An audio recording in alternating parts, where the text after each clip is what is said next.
L'ancien ministre et ancien député, Valentin Djenontin, depuis son exil de Paris, avait, dans un décryptage vidéo sur la toile, fustigé l'instauration du poste de vice-président de la République à l'article 41 nouveau de la loi N-2019 du 7 novembre 2019 portant révision de la loi N-90-32, du 11 décembre 1990 portant Constitution de la République du Bénin. Suivant sa déclaration en date du mercredi 2 décembre 2020, les dispositions de la Constitution du 7 novembre 2019 prouvent à suffisance que ce poste ne sert à rien. Valentin Djenontin affirme que la suppléance du président de la République, en cas de vacance de poste, était déjà prévue dans la Constitution du 11 décembre 1990, et point n'est besoin d'inventer d'autres artifices. Enfin, selon lui, l'institution du parrainage qui a servi à élire le vice-président, en duo avec le président, n'est que de la ruse pour éliminer des candidats potentiels notamment de l'opposition, puisque, déplore-t-il, en cas de vacance de la présidence, le vice-président qui devient président, peut à lui seul désigner un autre vice-président non élu.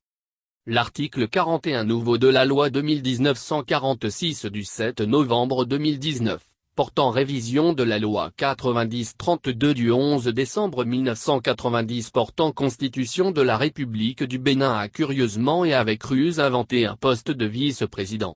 Le vice-président de la République assure la vacance de la présidence de la République dans les conditions fixées à l'article 50 de la présente Constitution.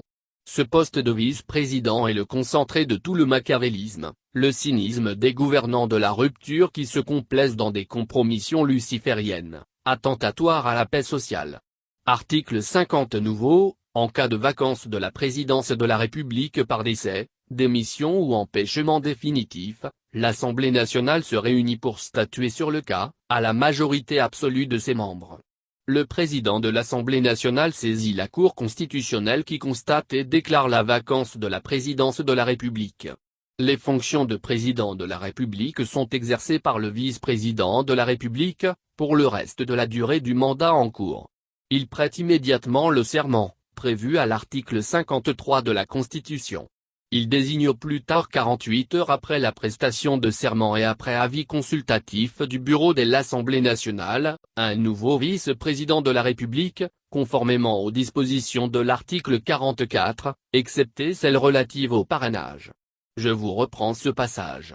Il désigne, c'est-à-dire le vice-président devenu le président, au plus tard 48 heures après la prestation de serment et après avis consultatif seulement du bureau de l'Assemblée nationale, un nouveau vice-président de la République conformément aux dispositions de l'article 44, excepté celles relatives au parrainage. Peuple béninois, intellectuels, universitaires, juristes, journalistes, universitaires, ouvriers, journalistes, artisans, agriculteurs, vendeurs, vendeuses, femmes de marché, conducteurs, activistes des droits de l'homme, membres de la société civile, responsables de confessions religieuses, de culte, chefs traditionnels, notables, est-ce que vous comprenez ce que je comprends? En cas de vacance de la présidence de la République par décès, ça peut être naturel comme ça peut être criminel, en cas de démission, ça peut être volontaire ou suscité, ou empêchement définitif, ça peut être cas de force majeure, ça peut être envoûtement, empoisonnement lent. Le vice-président qui avait été élu avec le président de la République en duo, confère l'article 43 nouveau, mais qui est devenu président de la République après vacance de poste peut simplement à lui seul désigner un nouveau vice-président de la République, après simple avis consultatif du bureau de l'Assemblée nationale vassalisée, et sans condition de parrainage. Autrement dit, suivez-moi bien. Un vice-président qui pourrait devenir président de la République, en cas de vacance de la présidence de la République, pourrait être désigné par un seul citoyen, fût-il devenu président de la République et sans contrainte cette fois-ci, du parrainage.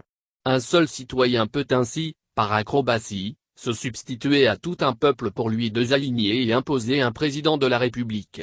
À quoi sert finalement l'élection présidentielle au Bénin avec la constitution talon du 7 novembre 2019 ? Quelle est l'utilité finale du système de parrainage si chemin faisant, on pourrait s'en passer pour désigner un vice-président qui pourrait devenir président de la République?